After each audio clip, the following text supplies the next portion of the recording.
Awesome. Guys, welcome to Ignite Session 4. Thank you to everyone who's here today. Joseph, Moj, Monica, boom. We're going to go crush it with defining our value today. And on defining our value, this is a quick recap.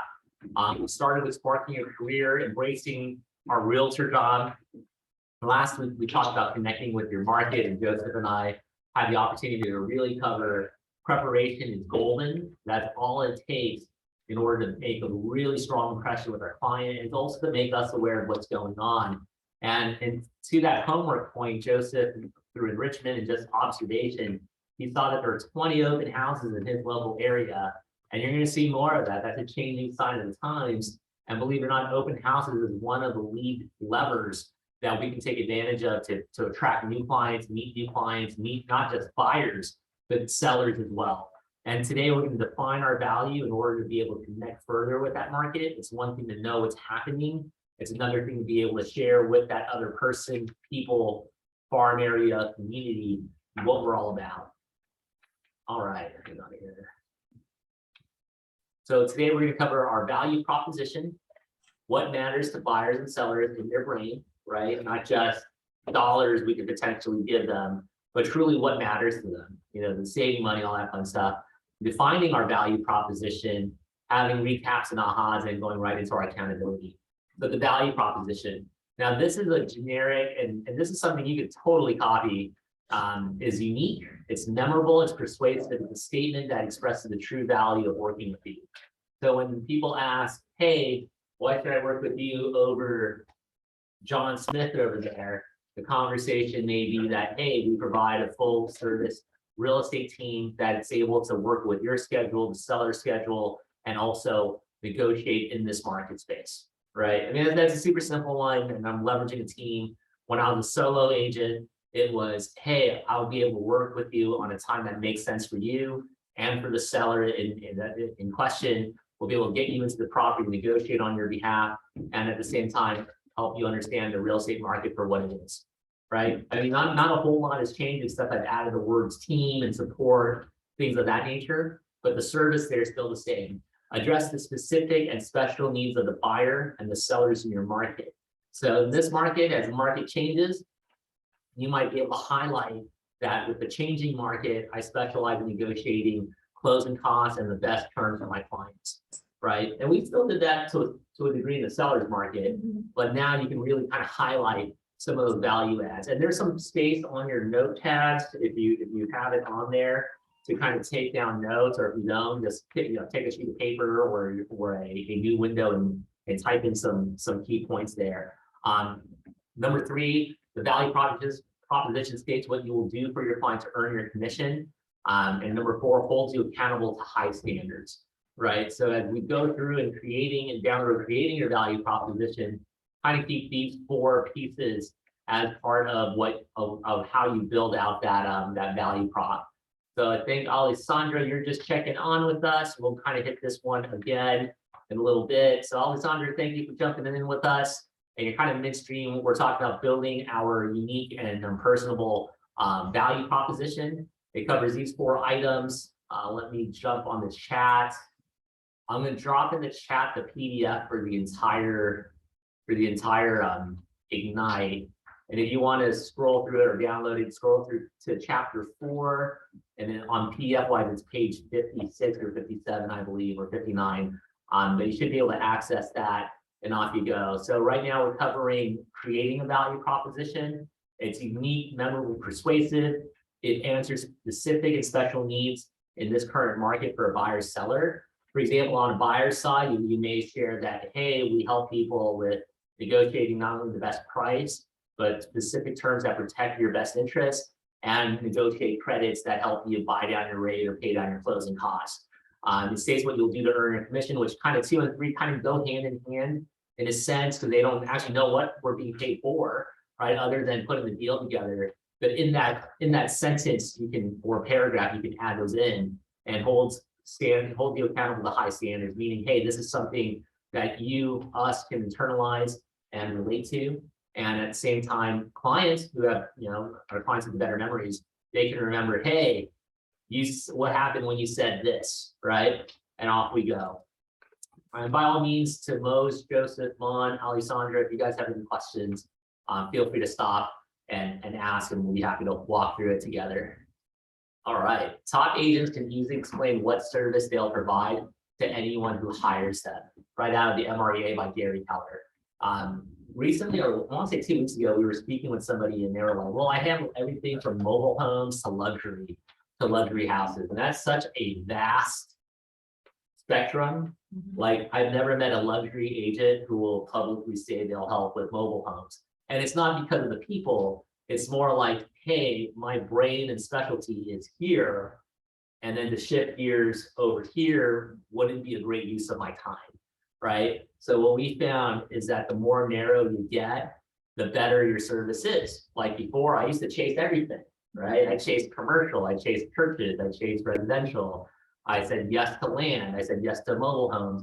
And by saying yes to more and more things, I was actually losing sight of what really needed to get done. I never really, hey, Nicholas, good to see you.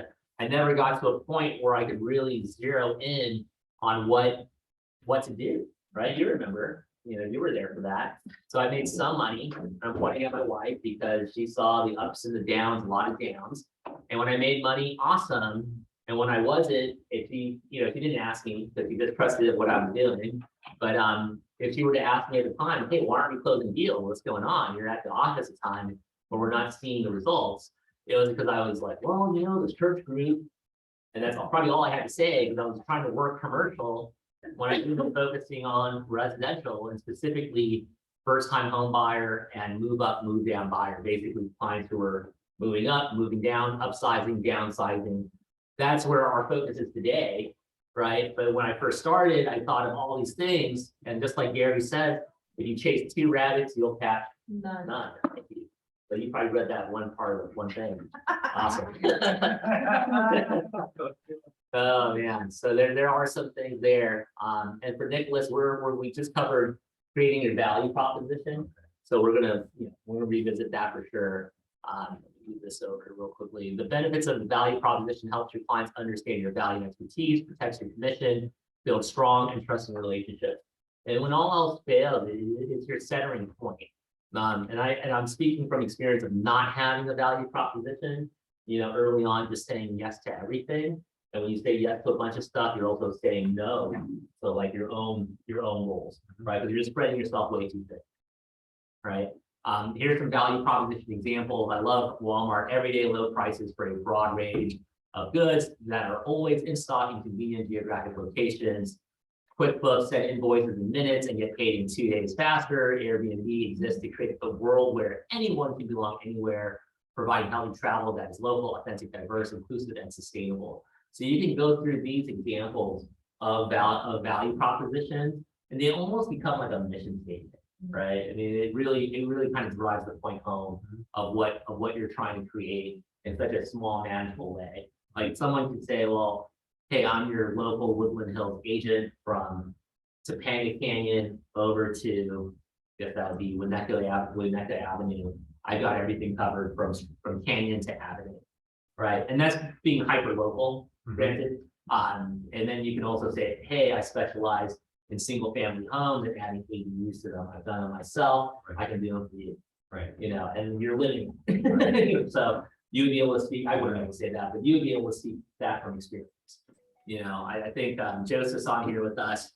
Hey, I'm a CPA. I run these numbers for my clients. I'm running them for myself. I run them for you too, right? I can probably go on and on. Most, I ran a company for a decade. I'm now running my own independent real estate company. The same way I delivered top results for my company, I can do the same for you, right? Like, so it's taking some of our history, and keep that in mind when you're building your value proposition. You can take some of your own experience and history and layer it into your value proposition. Yeah, so that's just some ideas there and some tips to kind of put that all together. Connect to your values. So we do have some aspects here. For years, I've heard people kind of fight the idea of the KW and market center value, right? Like we all want to say, hey, we created whatever we created.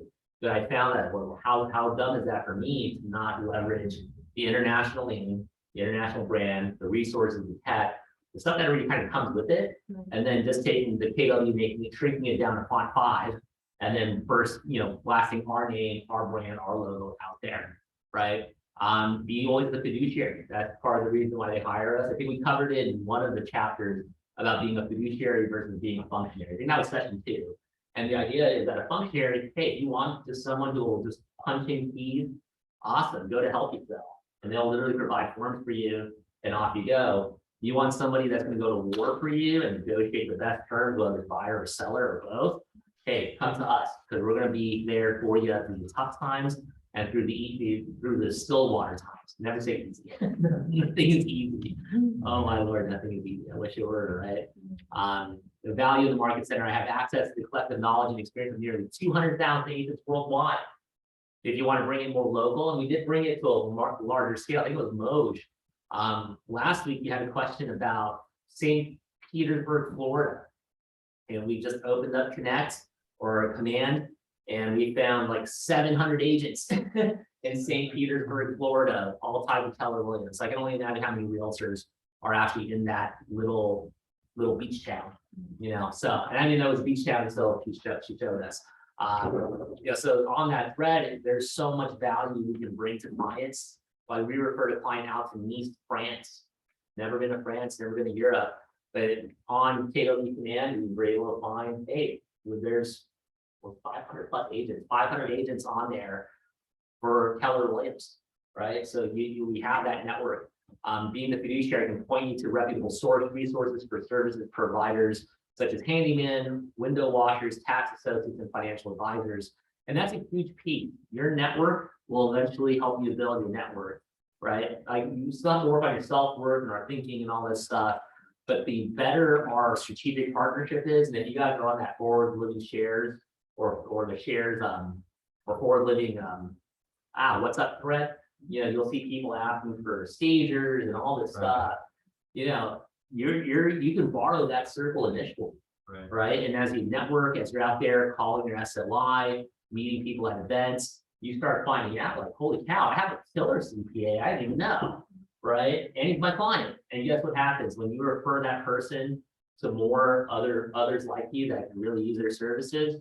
Guess what gets reciprocated? Yeah. Right, he's going to come across someone who needs to buy a house for tax purposes. They need to close by October or February, like right away, in order to maximize some of the write-offs for the year. And guess who's going to refer, or she's going to refer? Right. One of you guys who's been connecting leads that way. Window washers. I always thought about this. So a window washer probably makes no more than maybe on a high-rise building, I'll say $1,000. Dangerous line of work. Incredibly dangerous and frightening for me because I'm afraid of heights. But we refer him, he makes $1,000. He refers us, we make $20,000. Excuse me. So when you think about like when we're referring out, like my buddies who do all the insurance deals, life insurance for my clients, they might make $500, right? $800, they do auto insurance. Yeah, and it comes back around and we help someone and we're clearing a $14,000 commission on a condo. That's insane. Market expert, I can help you price your home to sell because I'm very in tune to the market at the moment. And that never changes. Escalating market, which we just came out of, a shifting market that we entered, you're going to be the one crazy person who's telling the truth. Your home listed for $950, you want to sell it for $950, and every agent coming to you says $950, and you're going to say it's $850. Here's why, and that happened to us, right? We had a client. Oh man, can we get that for $950? And we said we need to get it on the market now. Come summertime, we're going to talk about not selling at $950, and we look like saints because we told them the truth. He's been talking to other agents who said, oh, don't worry, look, the market, you can sell it for $1 million. And when we showed him the stats, we showed him, hey, these homes are sitting in your neighborhood. Right. You could go for $1 million, but then you're going to be the weirdo for dropping it to a price that gets it to sell, right? And so that's being in tune with the market moment. We're not even from Sylmar. I mean, we know Sylmar. I mean, it's not like rocket science to do comps. Any ahas with anything we've shared so far? As we got started and we're moving on. So far, so good. So far, so good. Awesome. How about on Zoom? Thumbs up. Awesome. All right, we'll keep on rolling. What matters to buyers and sellers? For buyers, and you can see a little bit of parallels here related to the market moment. For buyers, their goal is to find just the right home at the best price in the right time with the least number of problems. For sellers, their goal is to net the most amount of money in the shortest amount of time with the least number of problems. So from time and problems, you kind of have a similar thread, right? For buyers, it's always going to be the right home just for them, best price, best terms, best inspection. For sellers, it's going to be, hey, what's our bottom line? So when we're doing a lot of pre-qualifying questions, I love those TikTokers that say, hey, please tell me you're a cop without telling me you're a cop type of thing. One of the things about pre-qualifying someone is to pre-qualify them without them knowing they're being pre-qualified, right? So I might ask, hey, without asking their price, I might say, hey, if you were to sell, what would you be doing with your net proceeds? Are you planning on buying another house or just going to sit on it for a while? So I'm not saying, hey, hire me as a realtor. I'm not saying, hey, how much do you owe on your house? Hey, whatever that net proceed is, what are you planning to do with it? Tell me a little bit. Some people dream. Some people tell me they're going to dump it into cryptocurrency. God bless them. Right. And who knows? They make it big and they come back to us to buy more real estate. Right. So it's all cool. But some people will take their time, go through it. And so the purpose of this piece is also to make ourselves think of ourselves as consultants and as detectives. So we're always going to dig a little deep to really find out what's moving, what's really motivating them and moving them. Top 10 service areas of the buyer value proposition. And you can keep these in mind. So if they ask, like, why are we hiring you, Nicholas? Great. I go through a needs analysis with you. I make sure that from A to Z, we have you covered in terms of what you're looking for. The pre-qualification or pre-approval process, I make sure you're matched with one of our lending partners to deliver the best service possible when it comes to the market development of loans. I dig deep on the neighborhood information. I know school education for you and the kids Monica and Philip are very important. And I want to make sure we're finding not just a great home, but a home that fits those education needs. On that note, the home search process could be grueling. Right now, if you go on your preferred app, you probably have 300 home choices at any given time as the market continues to change. I help narrow that search down to a top 10. You don't want to more than 10 houses, guys. If you show more than 10, you're just, you and the client will lose the brains. So we're going to boil it down to a top 10, maybe even a top 5. Let's get you the best homes that will negotiate on our terms, and we'll get that out to you.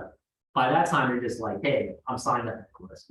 But you keep on going, make an offer. Hey, it's not just submitting a clean offer, it's also negotiating terms up front. We're in a changing market, guys, so maybe we can get you some closing costs, some other items in there that we didn't think were possible, and still, believe it or not, protect your appraisal, protecting contingency, your inspecting contingency, and all those fun things.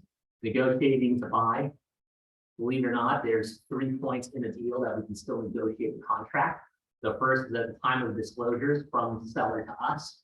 A second time is during our inspection. A third is during our appraisal, right? So there's 3 points of interaction that we can negotiate on your behalf.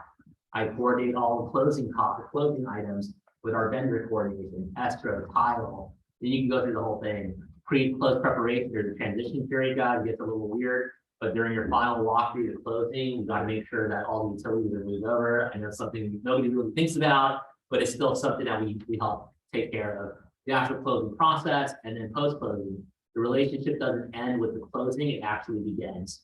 That's literally a conversation Monica can have with our clients. So once we close, that's when the adventure really starts happening. You guys can get your tax notices, you guys can get like weird wonky mail you've never seen before, you thought of them, right? And all this stuff gets thrown at us. And we're kind of like, whoa, what's real? What's not? This looks legit. I'm supposed to send a $90 check or something. It looks like it's from the accounting assessor's office, and it's not, right? So like all the stuff that happens post-close, hey, I'm there for you as well. And then it never, when we're doing like the buyer consultation and we're like going through these 10 steps, maybe not necessarily in this order, I might share what resonates or what concerns they have the most and kind of hit on those pieces. They almost never question whatever the heck we earned, right? Whether it's Not that we, I mean, we have done it before, whether it's a 1% commission, a 2% commission, or 3% commission, a 4% commission, whatever it is, 2.5%. They never question it once they realize, like, oh, holy smokes, this guy's all in with us, right? Or hey, this team is all in with us. So those are things from the buyer standpoint. From the seller standpoint, very similar. I'm not going to go as in detail, but needs analysis, pricing strategy. Hey, you want your home? We can go with a very aggressive price, and your home will sit a little longer. Though, hey, every seller is entitled to price. However, if we're looking at selling a little bit sooner, we have this price when it takes the market to come in, get more eyeballs, more bodies inside the house, therefore have a better opportunity to negotiate the most offers possible. Or we go right in between. So I strongly suggest if we go with B or C or A or B, that we look at possibly reducing that price within a certain period of time so that your home gets out there. And that goes right into our marketing strategy, receiving an offer. Hey, Alessandra, we don't want to take the first offer that comes in, right? We want to be able to negotiate it, kind of tear it apart a little bit, see where, hey, even though the market is shifting, how can we still protect your best interest for them to remove all the contingencies in a timely manner, lock them in as soon as possible, and still get you to where you want it, right? And that goes right into negotiating the sell, the actual selling process, pre-close preparation, all that stuff. We let them know rough timelines and what we do to make sure those pieces don't fall through. When I was a single agent, it was all about my communication with escrow, my communication with the buyer, agent, and the buyers, and my transaction coordinator. Now I can introduce a director of operations who handles the whole thing. And so now it's a partnership with the client, right? But before that, I just introduced them to the idea that, hey, it's not just me. I'll be working with escrow. I'll be working with title. I'll be working with the NHD company, home warranty. I'll supervise the home inspection so you don't have to be there. You know, go on a date with your loved ones. Leave all the grueling work to me. Quote unquote grueling. I drink coffee all day. That's awesome. Closing and post close, and again, same thing with sellers. Hey, our relationship really from a realtor standpoint really starts after closing. Right? You're going to close. We're going to need you to get in touch with your CPA. If you haven't done so already, you're going to have a ton of questions after that. And of course, you're going to find more real estate that intrigues you. And I'm here to help you maneuver into those opportunities as well. Right? What buyers most want, I'm going to jump in. We always think like, oh man, they want an agent who will give their commission away or some crazy thing. Right? And really, they just want to find the right home to purchase. And a lot of times that's just listening. Right? As crazy as it sounds, buyers, we just have to listen to what they're looking for and help boil down. Especially now, guys, they're going to have so many options. Joseph earlier shared something genius. We saw 20 homes in his area that had open houses. You know, so that's like, I don't know how many signs, times 5 signs, each 100 signs on the street, directing people to an open house. Right? So when you start thinking about like all the options that people have, what's the one thing that we never get back? Time, right? We have the money. Apparently, we're motivated. We'll drop, I don't know, maybe not 800, but someone who's willing to drop 900,000 on a home in Winnetka, if it's the right home that resonates with them. And the only way to find that out is to ask them questions. So being able to be in tune with finding out more about that, about what they're looking for. In years past, it was super easy because, you know, the home you want probably doesn't exist, but there's only 5 homes on the market. We have 500 buyers. Hey, we just need to get you into something and you can remodel it. Right? Now you're going to have a couple more working for you there. In choosing an agent, there are a massive amount of things with a combination of being trustworthy, experience, reputation of agent, a slew of other factors. But when you look at just these 3 alone, even agent's experience could be kind of modified in a sense that, hey, you know, you can leverage the experience of your mentor, productivity coach, the office. You know, when I was brand new, I totally leveraged the office. Porter Ranch, Keller Williams. I said, hey, there's 140 agents at this office, and I actually have direct access to 5 of them. And the 5 of them combined for over 100 years worth of experience between the 5 of them. Right? That was my broker with 40 plus years. That was Martha Carrasco at the time with 20 years. And then there was Juan and Mo, who I found out later they only had 10 years of experience combined, but they were solid. And they were my 4 go-to people for Q&A. right?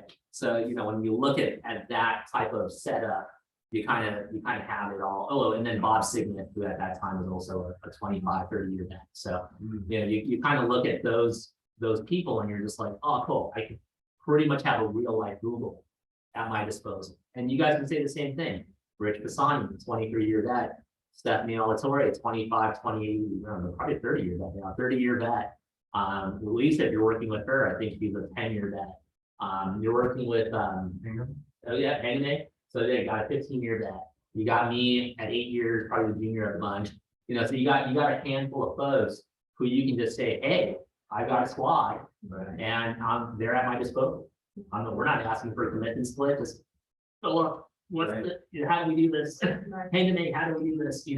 And off we go. Or drop it in the WhatsApp chat, and you'll get like 20 different answers, and then pick the best one. pick Stephanie's. There you go. For choosing an agent on here, sellers want most from agents, kind of a little different. Help price home competitively, help seller market homes to potential buyers, help sell the home within a specific time frame, help seller find ways to fix up home to sell it for more money. Basically, when you boil it down, sellers want the easy button. Who's going to help me who can I delegate this to where I'm going to spend the least amount of time touching it? Right? I think of our clients, they run as appraisers, they work with the VA, they're cops, they're nurses, they run businesses. Like the more we can take off of their plate, the better. Like with our nurses, a lot easier. I just let them know, hey, you're like the doctor, and I'm the nurse, the case manager, the CNA, I'm all of that stuff. Our team is all of that for you. So you can just show up to sign paperwork. Oh, done. Thank you, Philip. Off they go. Just grab your things.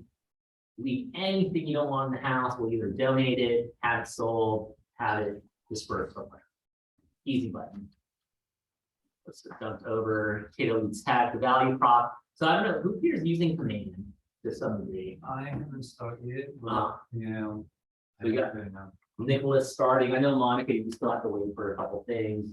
Alessandro and Joseph, are you guys using command at all? Yeah, okay. Cool.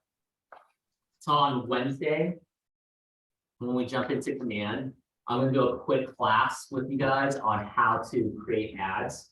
But like for $10, if you did it through one platform, you can run a 10-day ad on Facebook for $10 and not even use your own listing. You can literally pull listings that are active with other companies or in the office and Your name as your name, yeah. Or it's their listing.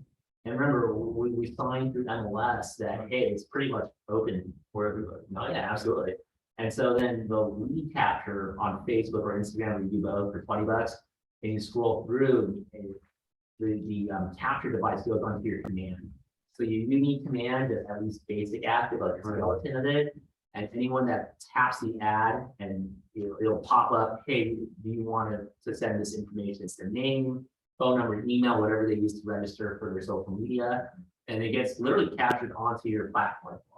For Monica, I ran $120 in the last 30 days, has garnered us 53 leads, give or take. So not a bad thing for, and one of them wasn't even our listing. 15 of the leads were from another agent's listing. It was just a teammate of ours who doing the open house, so we take the app, right? Hans, let's get into the value proposition. Now this is a little bit of personal searching. What page is that on?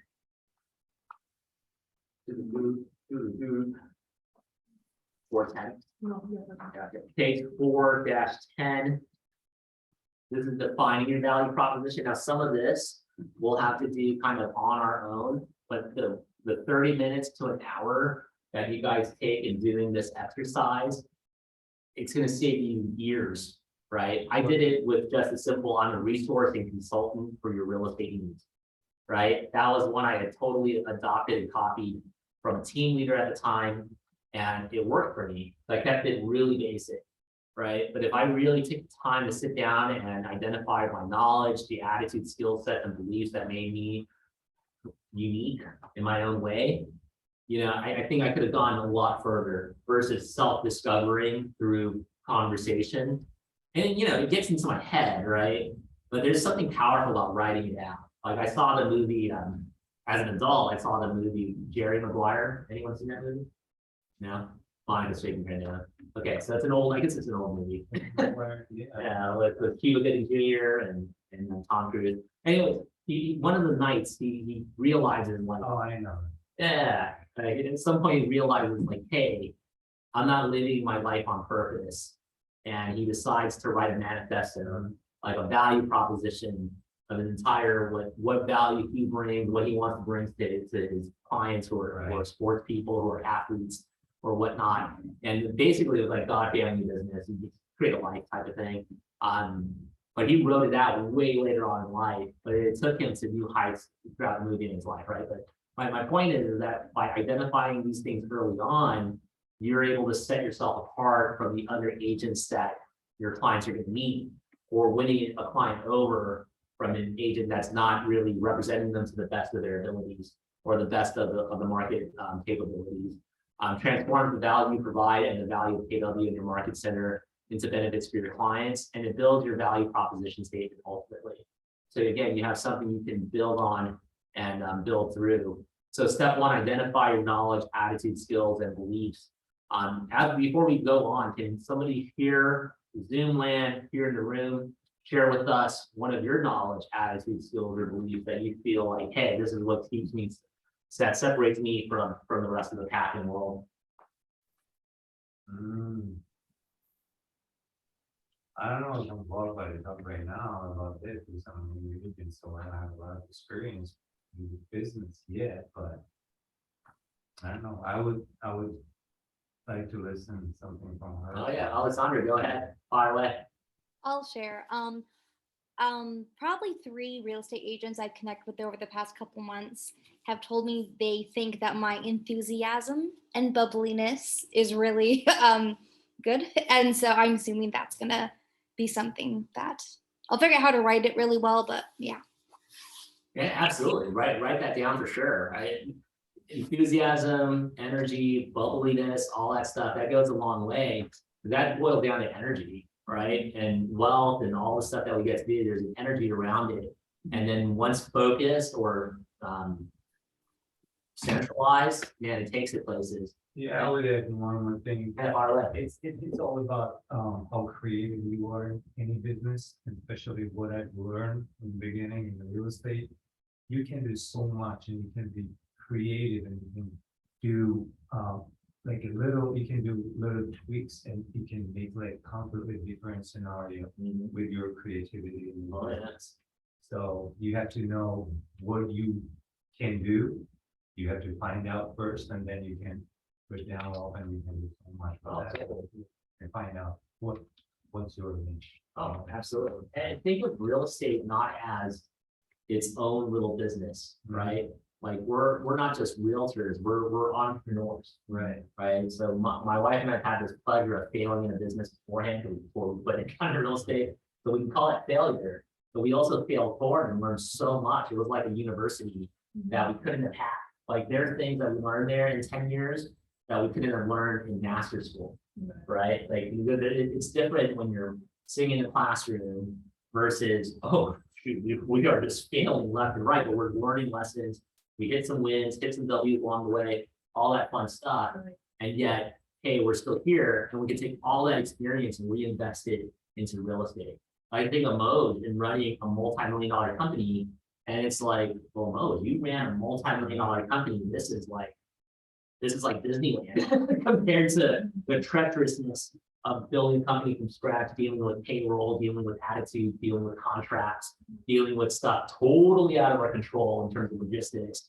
All this stuff, to me, that is a superhuman. The stuff we deal with in real estate is, oh, I don't like carpet. Can we just go to another house? Like really on the buying side. So there's nothing too crazy. They have to be very creative because it's very important for their clients as well. Sometimes clients, they work and they don't think how they can buy a house. Yeah. But there are so many ways that you can buy a house. Let's say they cannot afford it, but actually they can build an ADU and do an ADU and rent it out the main house and do just leave for mortgage free. Oh, yeah. Yeah, and someone's paying for it. A lot of people didn't know. I always say you, outside of someone needing cash or having cash Right. to buy anything, build anything they want, you only need three lenders. You need someone for a paper, that's like a credit union, maybe you go to one already, and they take 700 plus credit, tons of money for down payment, buying a jumbo loan, meaning you're buying north with loan north of 900,000. You need a paper lender, right? You need a direct loan broker who can shop it based on FICO score under 700. They can do Fannie Mae, Freddie Mac, they can do conventional FHA, VA. So your traditional direct loan broker who just charges the base minimum and they make their money on resale, that's fine. And then your third lender, kind of who you mentioned, they can do all sorts of weird loans. Construction, they can do ADU build out once you buy the property based on future value, which is pretty crazy. Terrible credit, under 580, so it's no longer even FHA, but your client has down payment to cover the cost. And someone who can do 10, meaning they're not a citizen, but they got a 10 number, and they can still, they have money. Education and you know, real estate agent, you have some tools, man, you have to know how to use it to then educate your client. And as a skill Right. and an attitude, you have the skill of resourcefulness, and then the attitude of, hey, where there's a will, there's a way, right? Now we're just asking to boil it into a sentence, right? Just kind of defining that resourcefulness into the word resourcefulness, or into something that resonates with your heart and your mind as you go out there. Step two, transform the value you provide, and then leverage what's already happened here, the Y forces, TTs, our mission, vision, values, the resources, all that fun stuff, and then building that value proposition together. Like with Team La Familia, let me read you guys our little thing. I haven't memorized it for heart because it's kind of a lengthy one. Bear with me, guys, and I'm on the the time as well.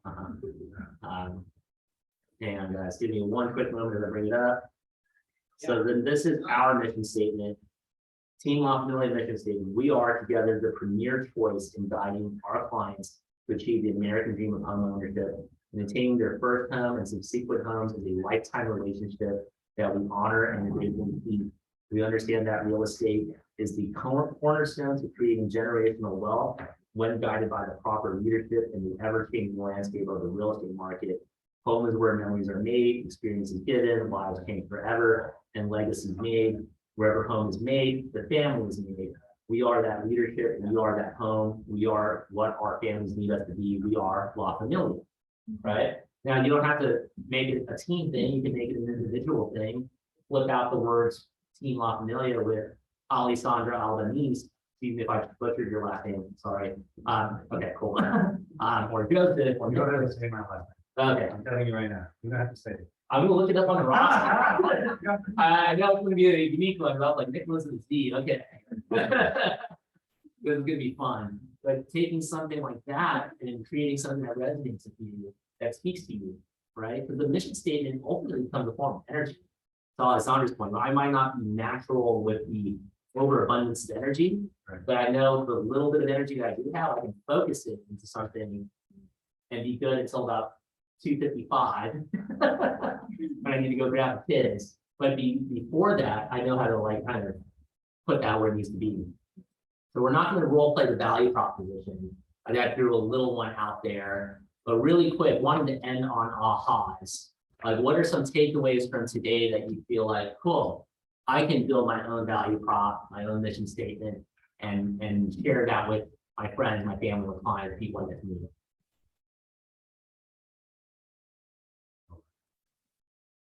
Alessandra, Monica.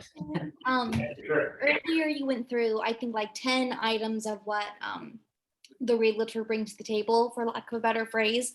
And as a new real estate agent, it's really nice to see that and see it worded so well and like professionally, because with lack of experience, you know, you have to bring something. So it was just like, I appreciated that.